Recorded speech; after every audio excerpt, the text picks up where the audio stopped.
Assalamualaikum warahmatullahi wabarakatuh. Halo teman-teman, perkenalkan saya Widatul Mutafsira dengan NIM A1125200045.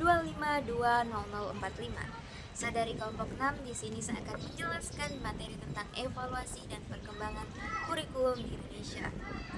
Untuk memenuhi tugas mata kuliah pengantar pendidikan dengan dosen pengampu Ibu Nur Halifah SPD MPD. Langsung saja kita lanjut ke materinya. Kurikulum merupakan komponen utama dalam sistem pendidikan yang memegang peranan sangat strategis. Ia ibarat jantung dalam tubuh pendidikan. Tanpa kurikulum, kegiatan belajar mengajar tidak memiliki arah dan tujuan yang jelas. Di mana kurikulum di Indonesia dari masa ke masa, kurikulum Indonesia telah mengalami banyak perubahan sejak masa kemerdekaan, mengikuti dinamika sosial, politik, dan kebutuhan pembangunan nasional, di mana kurikulum di Indonesia dari masa ke masa dibagi menjadi beberapa bagian. Yang pertama, kurikulum 1947. Setelah kemerdekaan, kurikulum ini menjadi usaha awal untuk mengembangkan sistem pendidikan nasional yang berdaulat. Yang kedua, kurikulum 1952, di mana setelah Rencana Pelajaran 1947, kurikulum ini melakukan penyempurnaan dengan lebih merinci pembagian mata pelajaran. Disebut Rencana Pelajaran Terurai karena tiap mata pelajaran diuraikan dengan lebih jelas dan sistematis. Kemudian yang ketiga, kurikulum 1964.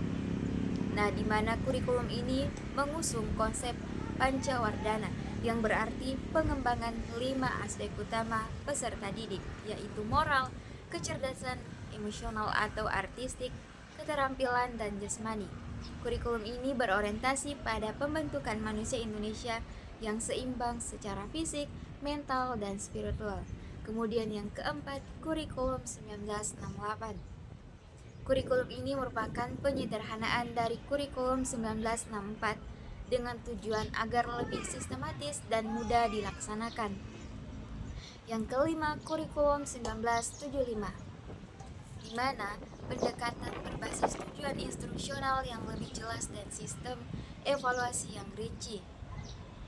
Kemudian yang keenam, kurikulum 1984. Nah, pada kurikulum ini menandai perubahan paradigma pembelajaran dari guru sentris ke siswa sentris dengan mendorong siswa aktif dalam proses belajar. Kemudian ketujuh, kurikulum 1994, periode 1994 hingga 1997. Kurikulum ini menggabungkan beberapa pendekatan dari kurikulum sebelumnya, tetapi sering dianggap terlalu padat atau overload. Kemudian yang kedelapan, kurikulum 1997 merupakan penyempurnaan dari kurikulum 1994 dengan upaya untuk mengurangi beban materi dan memberikan keseimbangan antar aspek pengetahuan, keterampilan, dan sikap. Kemudian yang kesembilan, kurikulum 2004, kurikulum berbasis kompetensi atau KBK. Kurikulum ini merupakan jawaban terhadap tuntutan pendidikan abad ke-21 yang menekankan pengembangan kompetensi peserta didik secara holistik, termasuk kemampuan berpikir kritis dan keterampilan hidup.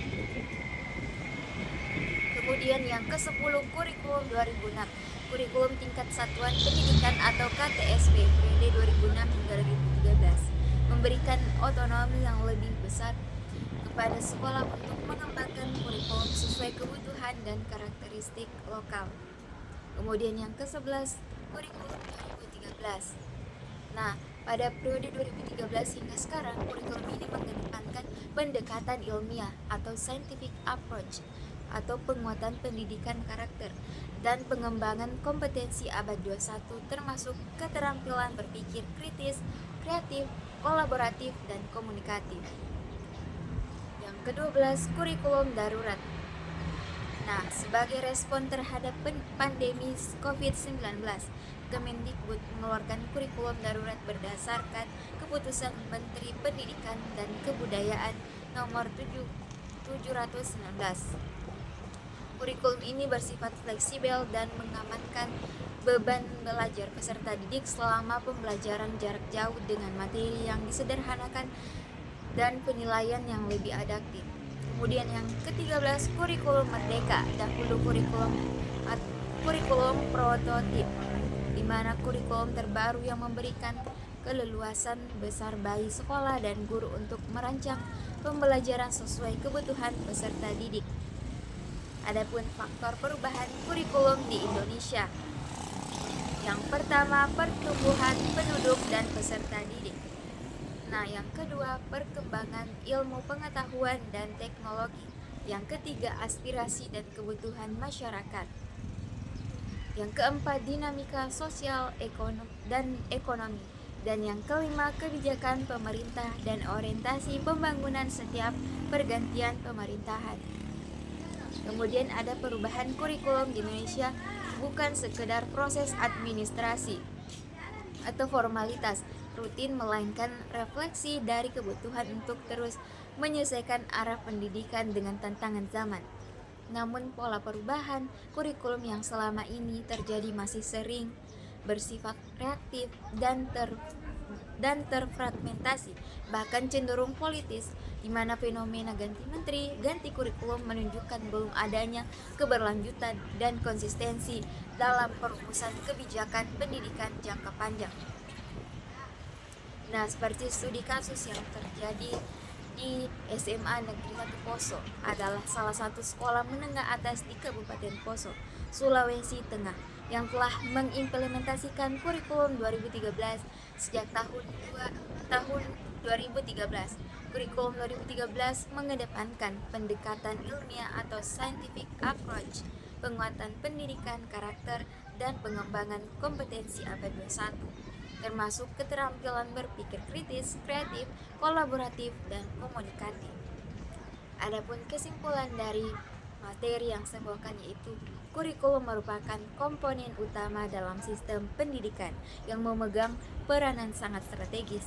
Ia ibarat jantung dalam tubuh pendidikan. Tanpa kurikulum, kegiatan belajar mengajar tidak memiliki arah dan tujuan yang jelas. Mungkin itu saja dari saya Widyatunggu Tafsira, dan salam literasi.